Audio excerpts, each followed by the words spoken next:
Good morning friends. आज हम लोग पढ़ेंगे त्रिभुजों का वर्गीकरण। तो त्रिभुज किसे कहते हैं ये तो पता है। तीन रेखाखंडों से घिरी हुई बंद आकृति को त्रिभुज कहते हैं। देखिए, ये तीन रेखाखंडों से घिरी आकृति है, इसको क्या बोलेंगे? त्रिभुज। ए बी सी।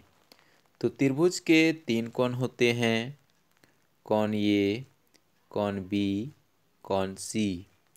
और त्रिभुज में तीन भुजाएं होते हैं। त्रिभुज में कितने भुजाएं होते हैं? तीन।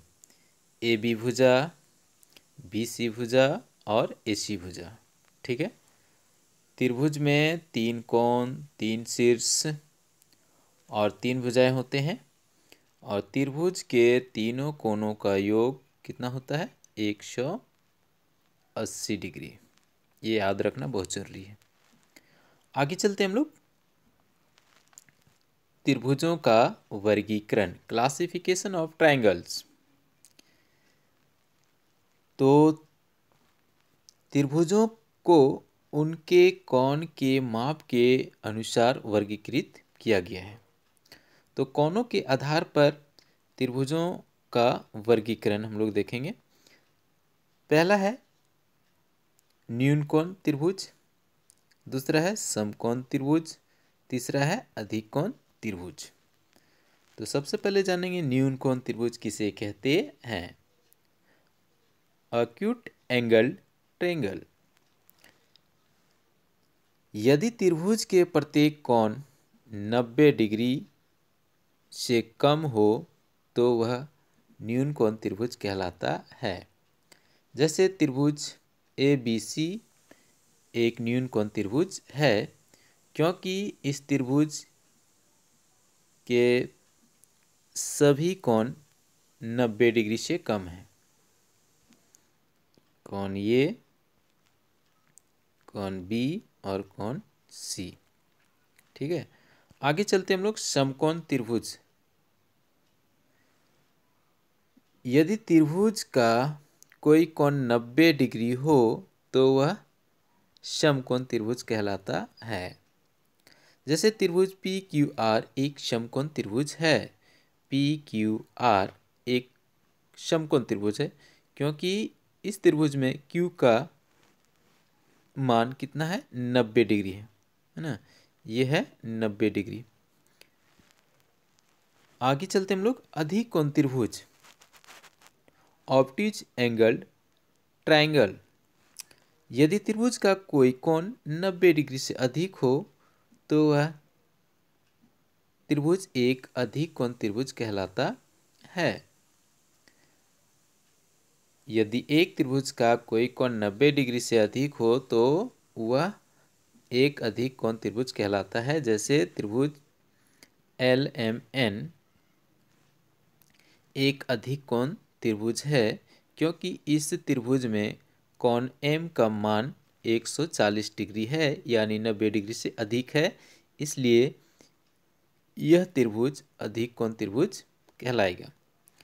ठीक है। आगे चलते हम लोग।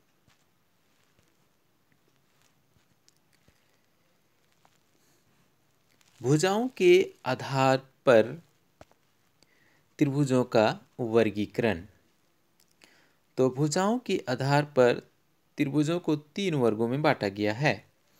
पहला है विषमबाहु त्रिभुज, दूसरा है समद्विबाहु त्रिभुज, तीसरा है समबाहु त्रिभुज। तो पहला हम लोग देखेंगे विषमबाहु त्रिभुज।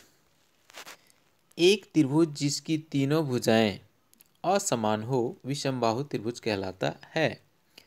त्रिभुज ए बी सी एक विषमबाहु त्रिभुज है, क्योंकि इस त्रिभुज में आप देख रहे होंगे कि ए बी भुजा 4 सेंटीमीटर है, बी सी भुजा 5 सेंटीमीटर है और ए सी भुजा 3 सेंटीमीटर है।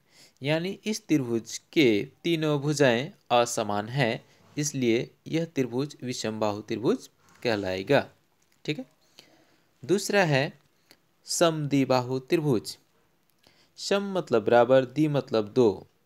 बाहु मतलब भुजा, यानी जिस त्रिभुज की दो भुजाएं ना बराबर हो उसे समद्विबाहु त्रिभुज कहते हैं। शॉर्ट में जानेंगे तो एक त्रिभुज जिसकी दो भुजाएं बराबर हो समद्विबाहु त्रिभुज कहलाता है।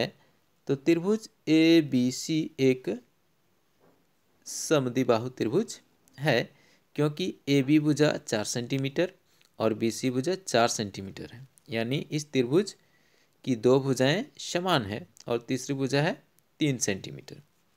तो ए बी 4 सेंटीमीटर हो गया और बी सी 4 सेंटीमीटर, इसलिए त्रिभुज ए बी सी एक समद्विबाहु त्रिभुज है। ठीक है, आगे है समबाहु त्रिभुज। तो एक त्रिभुज जिसकी तीनों भुजाएं समान हो समबाहु त्रिभुज कहलाती है। त्रिभुज एल एम एन एक समबाहु त्रिभुज है, क्योंकि इस त्रिभुज में त्रिभुज एल एम एन में एल एम 4 सेंटीमीटर है, एम एन 4 सेंटीमीटर है और एल एन 4 सेंटीमीटर, यानी इस त्रिभुज की चारों भुजाएं समान है, इसलिए यह त्रिभुज समबाहु त्रिभुज है। तो दोस्तों आज तक इतना ही, फिर मिलेंगे अगले वीडियो में, और वीडियो को लाइक और सब्सक्राइब ज़रूर कीजिएगा। धन्यवाद।